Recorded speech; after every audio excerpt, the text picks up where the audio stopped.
I never thought a single mistake could unravel everything I knew about myself or rewrite me from the inside out.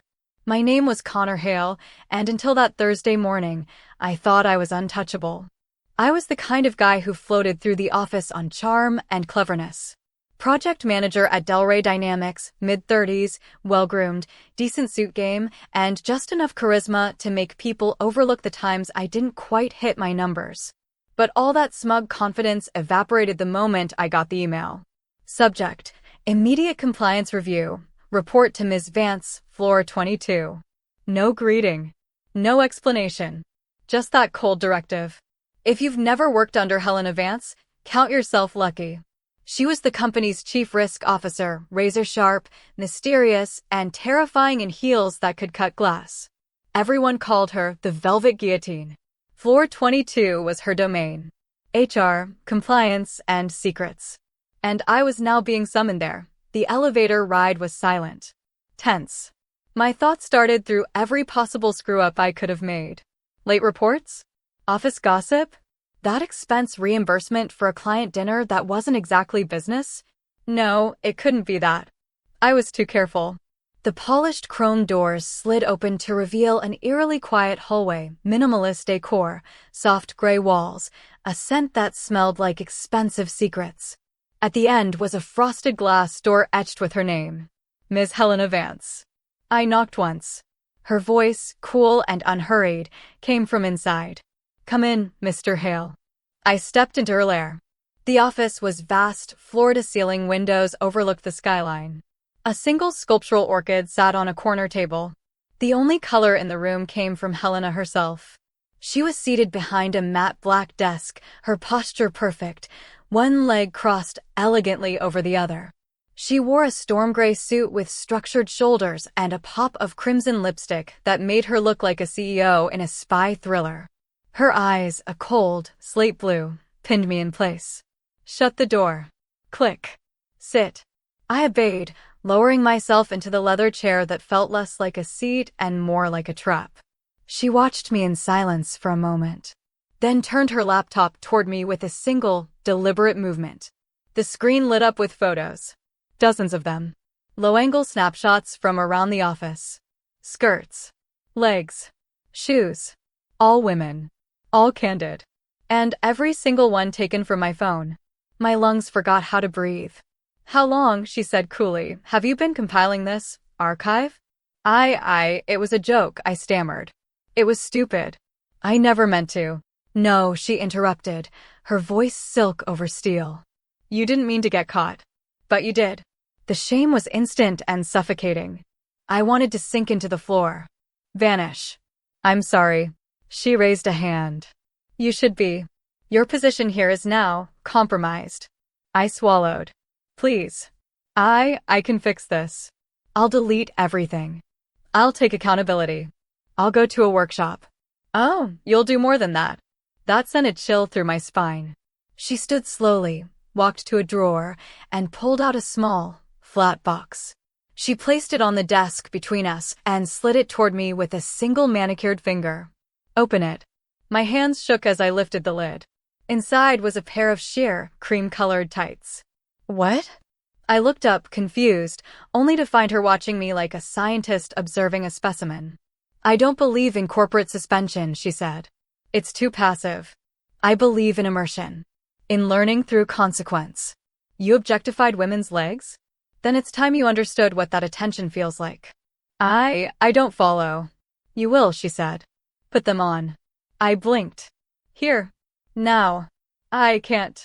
She arched an eyebrow. Then I suppose we'll forward these photos to the board. And to legal. And to the women in the photos. The air vanished from the room. Unless, she continued, you'd like to cooperate. She turned away then, giving me a sliver of false privacy, but I could still feel her presence. Her authority pressed down on me like gravity. I unbuckled my belt with clumsy hands, my face burning with shame. As I slid the tights up my legs, awkward, unfamiliar, strangely soft, I wasn't just covering skin. I was crossing a line I never knew existed. And the worst part? A tiny, flickering ember deep inside me didn't hate it. It felt wrong. But it also felt like I'd just cracked open a sealed vault inside myself, one I didn't even know was there. When I stood up in them, Helena turned to face me fully. Her eyes dragged slowly from my waist down to my feet, then back up. And she smiled, the kind of smile that said this is only the beginning. I stood frozen, my legs now encased in delicate cream-colored tights, my heart pounding like a drum. They felt alien. Soft, smooth, clinging to every contour. I could feel the faint air conditioning tickle the fine mesh. I'd spent years noticing hosiery on others, never realizing how dramatically it changed how someone felt from the inside. And Helena? She noticed everything. Fascinating, isn't it? She murmured, walking a slow circle around me.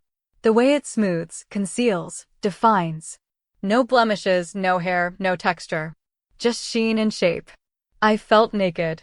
Not physically, no. My boxers and shirt were still on, but emotionally. Every insecurity was stripped bare under her gaze. I think we'll call this a reversal protocol. A weekly requirement, she said, tapping her lip thoughtfully. For empathy. For education. For leverage. My mouth went dry. You're keeping me on? She gave a theatrical sigh, almost amused. I'm not unreasonable, Connor. You're talented. But talent without boundaries becomes a liability. So I'm giving you a second chance. But on my terms. Her voice sharpened. If you comply with every instruction I give you, without complaint, without delay, your job is safe. Your reputation intact. But if you deviate, even once. She gestured toward the laptop, where the collage of my mistakes still glowed. We go nuclear. I nodded slowly, not trusting my voice. I hated her. I feared her. And yet, a strange heat bloomed inside me at the dominance in her tone. Good, she said. Now take those off and get back to work. We'll begin properly on Monday. 3 days later, Monday, 8:57 a.m. My palms were sweating. I stood outside her office in my usual work suit, navy jacket, striped tie, stiff collar, but the pit in my stomach was anything but ordinary. The door creaked open at exactly 9 o'clock. She didn't speak. Just stepped aside. Inside, laid out with eerie precision across a velvet bench, was a full outfit. Not just tights. A soft ivory blouse. A navy skirt. Matching kitten heels. And resting on top of it all, a padded beige bra. I stared at it like it might explode. Helena stepped beside me, arms crossed. You didn't think we'd stop at hosiery, did you? I thought. She raised one eyebrow. You thought this was about tights? No, Connor.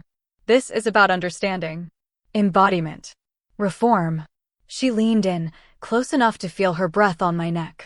You're going to walk in her shoes, or lose your footing entirely. 10 minutes later. I stood in front of the full-length mirror in her office, hardly recognizing myself. The bra, stuffed with modest foam cups, gave me a vague outline of shape. The blouse, silky and loose, tucked perfectly into the high-waisted skirt. The heels weren't tall, but they shifted my posture enough to feel completely off balance. And the tights, again, hugged every inch of my legs like a whisper. Helena circled me slowly. Tuck in the blouse again. Smooth the hem. Now cross your legs. I obeyed. Too stiff, she said sharply. Again. I tried again. Still masculine. Let your hips shift with the motion. Try it like her. Her. I didn't know who her was, but she clearly had an image in mind, and I was now its prototype. You're learning, she said, finally nodding. You'll return here every Monday. A new outfit each week. A new lesson. A new version of you. I swallowed. And after a while? She smiled, wicked and brilliant. You won't want to stop. Later that day, at my desk, I couldn't focus. Even after I'd changed back into my regular clothes, the ghost of that outfit clung to me. I kept smoothing my shirt like it was a skirt. I kept my legs crossed without thinking. I kept hearing her voice correcting me. Softer. Straighter. Longer strides. Chin up. Don't clump, glide. I checked my inbox, a new email from Helena Vance. Subject, walk through. Body, you did better than expected. But don't wear white socks with navy tights again. Small details matter. HV. My stomach dropped. She had noticed everything. That night, I stood in my apartment, staring at the tights I had secretly bought the day before, almost identical to the ones Helena had handed me. I'd told myself it was just to practice, just in case. But when I pulled them up in the quiet of my room, alone, I felt that same shift in identity, like I was crossing into someone else's skin. I looked in the mirror again. No Helena. No pressure. No punishment. Just me. And a version of myself I wasn't ready to understand. Yet I couldn't stop staring. The next Monday, I didn't sleep the night before. Not because of dread. Because of anticipation. It scared me how my feelings had shifted. A few weeks ago, I'd have begged to forget everything that happened in Helena's office. Now, I was counting down the minutes to 9 a.m. I even shaved my legs the night before. Not because she told me to. Because I wanted to feel the fabric properly. Her door opened before I even knocked. Helena stood there with a coffee in one hand and a measuring tape in the other. The coffee was for her. The tape? For me. Strip, she said without looking up from her phone. You're graduating. Graduating. No more tights and office basics. You're getting a custom fit today. My stomach flipped. Laid across her desk was a full outfit, far more stylish than before. A dusty rose blouse with sheer sleeves. A slate pencil skirt with a gold zipper. A pair of gray heels taller than I'd ever worn. And a wig. A short, layered bob in rich chestnut brown, tucked neatly on a foam stand. I froze. That's new. She looked at me. So is your attitude. You've earned progress. Or would you rather go backward? No, I said, faster than I meant to. I mean no, Helena. Good. She gave me a once-over. Now, let's get you into something more honest.